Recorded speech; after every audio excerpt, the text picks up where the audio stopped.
One. So we are in the process of creating a new database for the Department of Labor, and this database has to include specific elements. So the first thing that we've done is that we looked at what the requirements were for the Department of Labor database, and what we found was found right here, that labor. So what we did is that, I don't know why this is blacked out, but essentially at the very top, it has different elements. Specifically for this grant, we're working with H1B elements, which is listed up here. It's not showing up. And then we just pull them apart and we added them to this data set. As you will see, each element that you will see through this database has an element number, which has been included here. One of the things that we've done is that when we pulled over all our elements to the H1B dataset, which is here, is that we had to divide the categories into five different categories. The first one focused on demographics. The second one we focused on, let's see right here, employment status and participation, program services, training program outcomes, and employment outcomes. So these are the five different categories that we have to break these elements down. So what we did is that we met up with the schools and we broke in categories, which you will see right here. So you have program services, training program outcomes, etc., along with the element number on the left-hand side. After doing that, what I did, and we actually did this element breakdown with the schools, we also saw that there were some elements that were requested by the schools but were not requested by the DOL. These are elements that you will see all the way at the bottom of this set down here, included within the demographics area. But as you will see here, they do not have a number. Then what I did after taking in all this information, we broke these elements down in forms are here.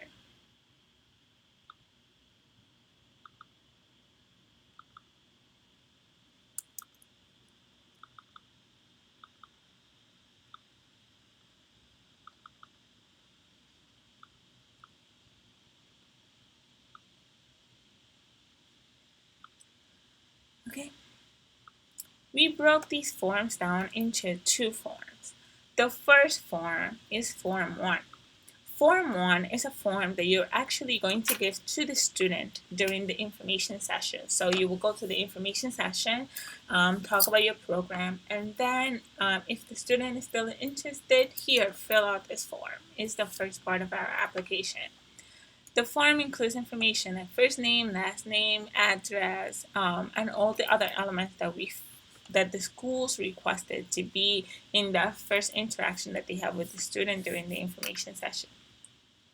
After a student fills in the information, the application, after the information session, and they are accepted into one-on-one meetings that a student has with his counselor or advisor, that's when we suggest that they start filling out Part 2 includes information about employment status and participation, program services, blah, blah, blah. One of the things that you will notice from these forms is that they include logic jumps.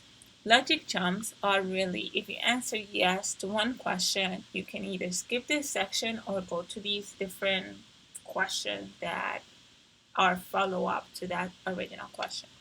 So for example, a question here is, did the participant leave the program early? If you answer yes, please explain why. If you answer no, just skip this entire section and go to question 71. So after putting these forms together, what I did is that I used Proto.io, which is one of my favorite tools to be able to create mockups. And so going to Proto.io, where are we?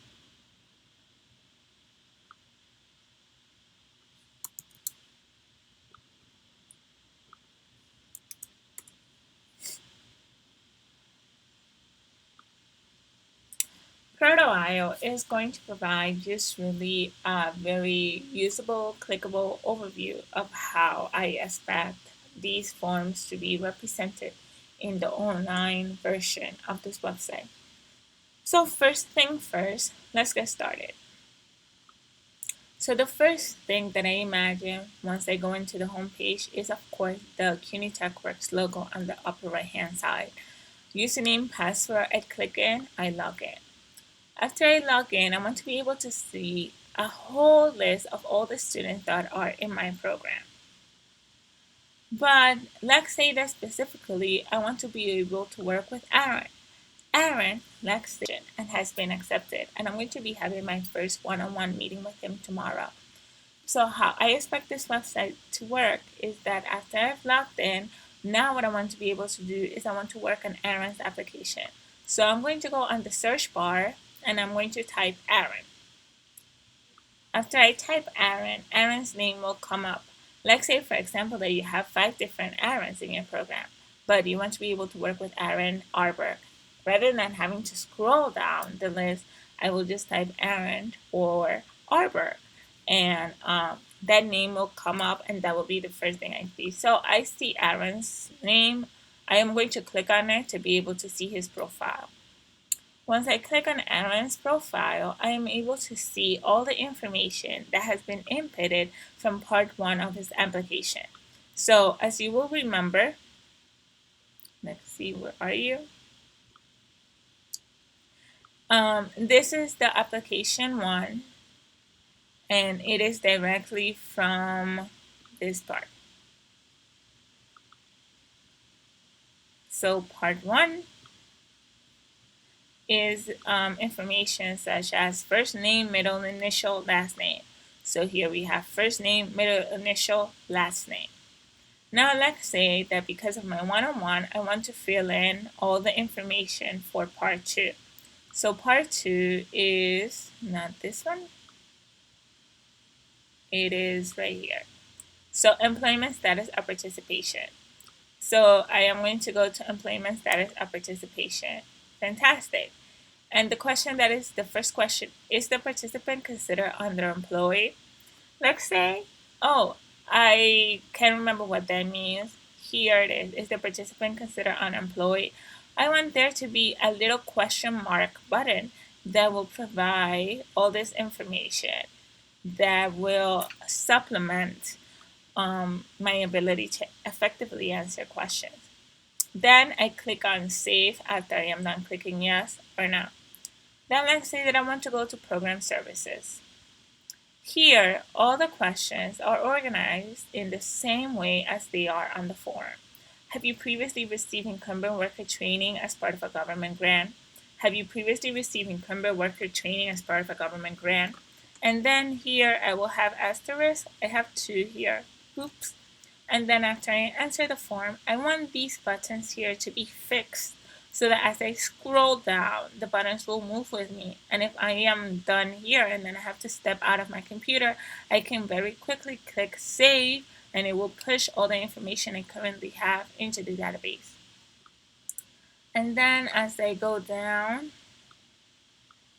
oops, as I scroll down or up into these different sections, I will have again logic jumps. So for example, if I am here, did the student complete the program, training 1, and or enter employment? If the question is no, just as it is here, if the question is no, then I get to skip all of these questions. So I want these questions here that are logic jump based to show up only if an individual answers yes to a specific question. So if I go on this question and did the student complete the program training? Yes, then these questions will show up. If I answer no, these questions will not show up and it will just say free or like and no more questions at this moment. And again, finish, click save, and that's it. I expect this process to really just include JavaScript and a lot of front-end design just based on the logic of the question. But that's it. That's what we've been building here at CUNY. We hope you enjoyed it. All right, I'll talk to you later, guys and gals. Bye.